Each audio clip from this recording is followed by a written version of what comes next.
Hello friends, welcome back to my channel chemical engineering basics. तो ये chemical operator training module की मैंने शुरुआत की थी, जिसमें हमने पहला टॉपिक सेफ्टी एस्पेक्ट्स लिया था। सेफ्टी एस्पेक्ट जो किसी भी केमिकल इंडस्ट्री में काम करने वाले लोगों को पता होना चाहिए। उसके अंदर हमने जो पहला टॉपिक लिया था वो है permit to work system. Permit to work system में हमने परमिट क्या होता है, कैसा होता है, कितने टाइप के परमिट्स होते हैं वो डिस्कस कर लिया। हमने cold work permit, hot work permit, confined space permit and work at height permit का डिस्कशन कर लिया है कि कौन सा परमिट कब कैसे क्यों इशू करते हैं, क्या क्या रिक्वायरमेंट है किसी भी परमिट को इशू करने के। तो अभी हम जो है लास्ट टाइप ऑफ परमिट जो कि वेसल एंट्री परमिट है, उसको स्पेशल केस लेकर के हम समझेंगे कि वेसल एंट्री करने से पहले हमको क्या क्या चीज़ें ध्यान रखनी है और परमिट इशू करने से पहले क्या क्या रिक्वायरमेंट्स है जो कि आपको फुलफिल करनी चाहिए। तो हम एक वेसल एंट्री के लिए समझने के लिए मैंने एक एग्जांपल लिया है। ये एक टैंक है, आप समझेंगे कि एक टैंक है जिसके अंदर की एक इनकमिंग लाइन है, एक आउटगोइंग लाइन है, एक ड्रेन बना रखा है मैंने, ऊपर एक एस्टेटर लगा है, मोटर लगा है एंड देन जितने भी आपके मैनहोल्स हैं उसके अंदर ये है। अभी आपको अगर इस टैंक की क्लीनिंग करनी है और मान लेते हैं कि यहाँ पे कहीं पे कुछ भी छेद हो गया है, कुछ भी काम करना है, तो हमको अगर इस वेसल की एंट्री करानी है, इस वेसल के अंदर घुस के कुछ भी काम करना है, तो उस केस में हम कैसे करेंगे। तो सबसे पहली कोशिश हमारी कभी वेसल एंट्री की होनी चाहिए कि वेसल एंट्री हो ही ना, क्योंकि वेसल एंट्रीज ऐसी एंट्रीज है या ऐसे काम है जो कि बहुत ही हजार्डस होते हैं। क्योंकि वेसल एंट्रीज में आपके जितने मैनहोल्स होते हैं उसके अंदर से आपको किसी भी आदमी को रेस्क्यू करना बहुत मुश्किल है। तो वेसल एंट्रीज वैसे तो परमिट नहीं होनी चाहिए, बट अगर परमिट हो रही है तो उसके लिए आपके पास जितने रिक्वायरमेंट्स मैं बात कर रहा हूँ वो सब के सब पहले आपको फुलफिल करनी चाहिए। तो सबसे पहला पॉइंट, अगर मुझे किसी भी आदमी को इस टाइम के अंदर एंट्री करवाना है तो मैं सबसे पहले क्या क्या प्रिकॉशंस लूंगा उसकी बात करते हैं। सबसे पहले आपका प्रोसेस फ्लूइड ड्रेन। सबसे पहले इसके अंदर जो भी लिक्विड है, जो भी प्रोसेस फ्लूइड है, हम उसको पूरा का पूरा ड्रेन कर देंगे, कहीं पे वैसे यहाँ पे स्टोर कर देंगे ताकि ये हमारा टैंक खाली हो गया। हमने ड्रेन से कर सकते हैं, ये पंप करके किसी और जगह पे हम उसको स्टोर कर सकते हैं ताकि ये पूरा का पूरा टैंक खाली हो जाए। पंप भी आपका जहां तक करता है आपका डेड लेवल के ऊपर तक ही कर सकता है, डेड लेवल के बाद का हम ड्रेन पॉइंट से ड्रेन कर सकते हैं। तो हमको ये पूरा का पूरा टैंक सबसे पहले जो भी इसके अंदर प्रोसेस फ्लूइड है वो खाली करना है। खाली करने के बाद सेकेंड पॉइंट होता है इस पूरे टैंक की फ्लशिंग करनी है। टैंक को पूरा का पूरा फ्लश करना है, वाटर फ्लश करना है। वाटर फ्लश करके इसके अंदर जितना मटेरियल है वो सबका सब आपको, ताकि वो फ्लश हो जाए, निकल जाए। उसके अंदर कोई भी मटेरियल ऐसा नहीं है जो कि आदमी को, अगर आदमी से कांटेक्ट में आता है तो वो उसके लिए हैजार्डस हो। तो उसको पूरा का पूरा वाटर फ्लश करके उसके अंदर कोई मटेरियल नहीं रहे, उसको जितने अच्छे से फ्लश कर सकते हैं उतने अच्छे से फ्लश कर देंगे। ये फ्लश करने के बाद उसके बाद हम चलते हैं आइसोलेशन पे।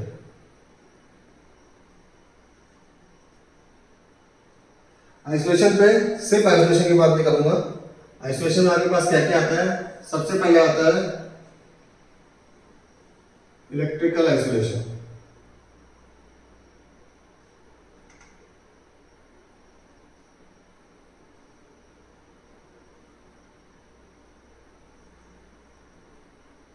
सबसे पहले इसमें इलेक्ट्रिकल इक्विपमेंट जितने भी हम सबको आइसोलेट करेंगे।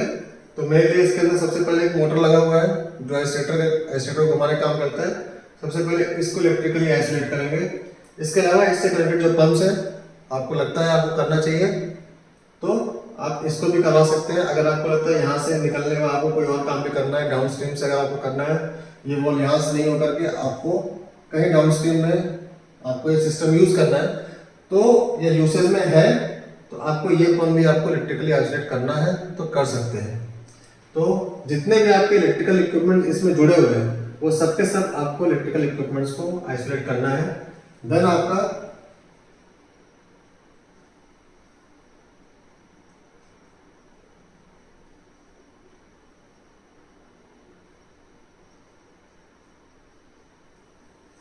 इंस्ट्रूमेंटेशन आइसोलेशन में आपके पास अगर आपके पास लेवल ट्रांसमीटर्स लगे हैं, प्रेशर ट्रांसमीटर्स लगा है, या फिर ऐसे कोई भी इक्विपमेंट्स लगे हैं जो कि आपको लगता है कि इक्विपमेंट्स खराब हो सकते हैं काम करते समय, या फिर ऐसे इक्विपमेंट जो कि बॉडी के लिए हजार्डस है, जैसे कि आपके पास रेडियो एक्टिव ट्रांसमीटर अगर लगे हुए हैं, लेवल ट्रांसमीटर्स, तो ऐसे ये ट्रांसमीटर्स सबको आइसोलेशन करना है कि वो आपके लिए हजार्डस नहीं हो जो भी उसके अंदर काम कर रहा है, एंड सेकेंडली वो खराब भी नहीं हो।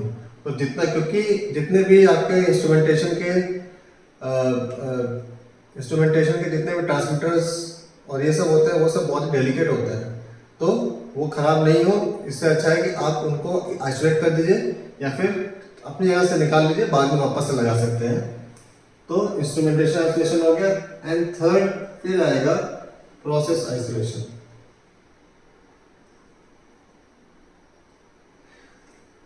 प्रोसेस आइसोलेशन में आपका जितना भी इनकमिंग लाइन है और जितना भी आउटगोइंग लाइन है, इस पूरी की पूरी लाइन को हम डिस्कनेक्ट कर देंगे। हम क्या करेंगे? डिस्कनेक्ट कर देंगे। एंड ये जो आपका फर्स्ट वॉल्व आता है, इस वॉल्व को हम पॉजिटिव ब्लाइंड करेंगे। पॉजिटिव ब्लाइंड मतलब क्या होता है? हम इसको यहाँ पे ब्लाइंड लगाएंगे, एक मेटल ब्लाइंड लगा देंगे ताकि ये पॉजिटिवली आइसोलेट हो जाए, फिर इसमें कोई भी चांस नहीं हो लीकेज का भी, और कोई मटेरियल किसी भी साइड से किसी भी डायरेक्शन में फ्लो होने का कोई चांस बचता ही नहीं है। So process isolation bye positive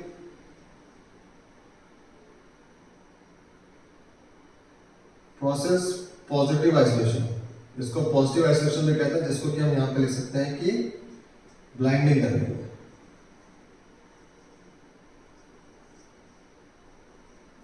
lines को ब्लाइंड कर देना ताकि इसमें से कोई भी किसी भी तरीके से मटेरियल फ्लो नहीं हो।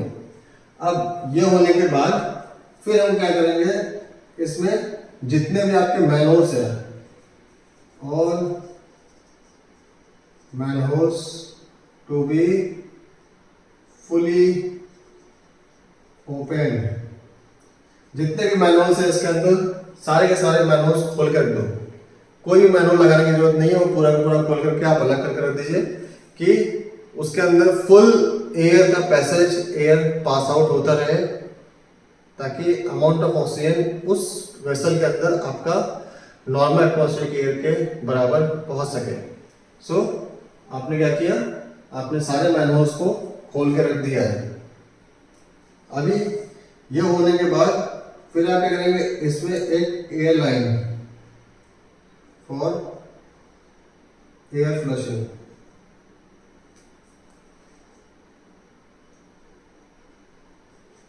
तो आप इसके अंदर क्या करेंगे? एक एयर का ट्यूब लेके आएंगे और वो ट्यूब ला करके आप इसके अंदर छोड़ देंगे, minimum for 24 hours, maximum for जितनी आपकी मर्जी है, जब तक आपको लगता है कि इसके अंदर का एटमॉस्फेयर आपका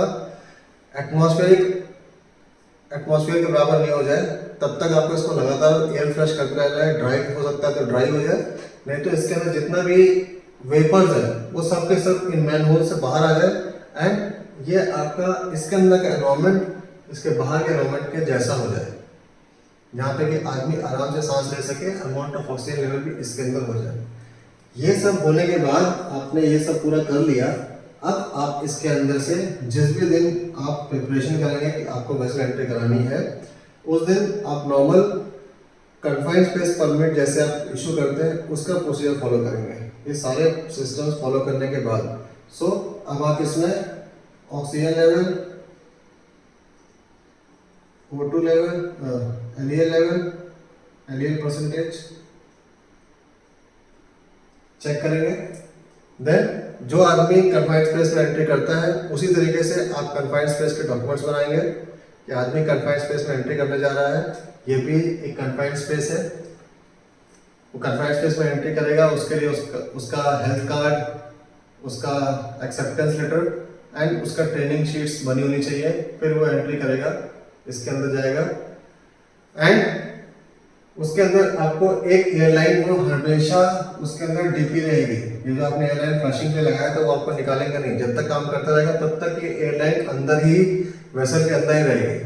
कई बार कन्फाइंड स्पेसेस के अंदर हम लोग एयरलाइन हर बार प्रोवाइड करने की कोशिश करते हैं, लेकिन कई बार डिपेंडिंग अपॉन द एनवायरनमेंट कि ज़्यादा पाउडर या ऐसा कुछ नहीं हो जो कि उस एनवायरनमेंट को और ज़्यादा डस्टी बना दे, तो एयरलाइंस हर बार प्रोवाइड नहीं करते हैं। लेकिन अगर आप प्रोवाइड कर सकते हैं, एनवायरनमेंट इज सेफ, वहाँ पे डस्ट नहीं है, तो आप बिल्कुल एयरलाइंस प्रोवाइड कीजिए कन्फाइंड स्पेसेस में भी, और वेसल में तो आपको करना ही करना है। सो यहाँ पे आपने सब चीज़ डॉक्यूमेंट्स परमिट इशू करने के लिए परमिट आपने बना लिया है। Then again it will go for highest authority approval, जो कि आपके प्लांट में प्लांटेड होगा। एंड अगेन इस परमिट की validity is again only for general shift, non extendable permit है ये। आप सिर्फ जनरल शिफ्ट में 9 से 6 के बीच में ये काम होगा। एंड आदमी, जितने भी आदमी उसके अंदर एंट्री करेंगे, हर बार में आपको सिर्फ एक ही आदमी एंट्री कर सकता है एंड मैक्सिमम 1 घंटे के लिए काम कर सकता है। 1 घंटे के बाद आपको आदमी चेंज करके दूसरा आदमी घुसना चाहिए। ये ड्यूरेशन भी आप डिसाइड कर सकते हैं। हो सकता है कि आप आधे घंटे के लिए किसी को परमिट करें, 15 मिनट के लिए परमिट करें, या फिर 1 घंटे के लिए मैक्सिमम ही आप किसी को अलाउ कर सकते हैं वेसल एंट्री में एंट्री करने के लिए। सो ये सब चीज़ें ध्यान रखते हुए नॉर्मल परमिट जैसे आप कन्फाइंड स्पेस में बनाते हैं, आप सेम उसी तरीके से आप परमिट इशू करेंगे। एंड 6 बजे के पहले शाम को आपको उसका क्लोजर करना है, काम खत्म करना है। अगर वो काम खत्म नहीं होता, आपको वापस अगले दिन आना है, तो आपको वापस से ये सारी चीज़ें चेक करके, अगेन आपको एनवायरनमेंट चेक करके, ऑक्सीजन लेवल चेक करके, हर 2 घंटे पे वैसे भी आप ऑक्सीजन लेवल मॉनिटर करते रहते हैं जब भी आदमी काम कर रहा है। लेकिन आप अगले दिन वापस आएंगे तो आपको वापस से पूरा का पूरा प्रोसीजर फॉलो करना चाहिए। ऑक्सीजन लेवल चेक करना चाहिए, एलएच चेक करना चाहिए, आदमी की हेल्थ वापस से चेक कीजिए। डॉक्टर का ओएससी आपके डिपार्टमेंट में होगा, आपके प्लांट में होगा, तो आप ओएससी को इन्फॉर्म कीजिए कि आज वेसल एंट्री करने वाले हैं। So in case of any emergency, आपके ऑक्यूपेशनल हेल्थ सेंटर के अंदर जो भी नर्सेज या डॉक्टर्स हैं वो सचेत रहें कि कोई इमरजेंसी सिचुएशन आए तो वो रेडी हो। So this is the way आप कभी भी किसी को भी वेसल एंट्री का काम करवा सकते हैं। एंट्री करवाना है तो आपको क्या क्या चीज़ें ध्यान रखनी है। एंड कई बार आपसे इंटरव्यूज में ये ज़रूर क्वेश्चन पूछा जाता है कि आपको किसी को भी वेसल एंट्री करानी है तो आप क्या प्रोसीजर फॉलो करेंगे। तो आई थिंक आपको सिर्फ इतना आपने बताया। एंड कन्फाइंड स्पेस परमिट का एंट्री का प्रोसीजर जो है आप इन दोनों कंबाइन कर देंगे तो आप वेसल एंट्री का परमिट इशू कर सकते हैं एंड काम करवा सकते हैं।